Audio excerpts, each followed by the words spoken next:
Psalm 19 verse 1, ipinakita ng Panginoon ang kanyang kadakilaan sa paglilikha ng mga bagay na nakakapagpaganda at nakakapagpaganda rin sa ating kalooban. So, tayo nagagalak, tayo nagpupuri dahil nandito tayo para magpuri sa gabing ito. So, ibigay natin ang buong malakas natin sa ating Panginoon sa gabing ito.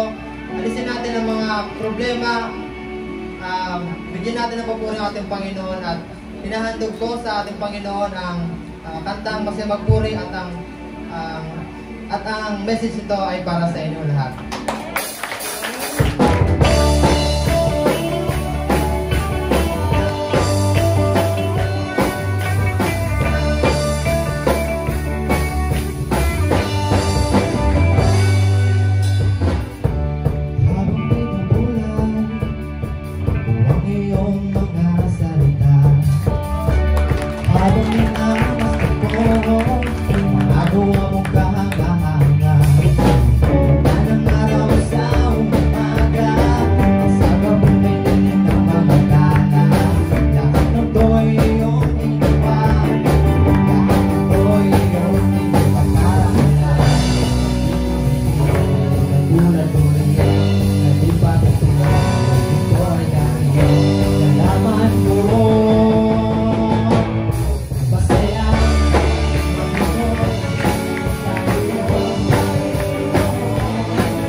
Masaya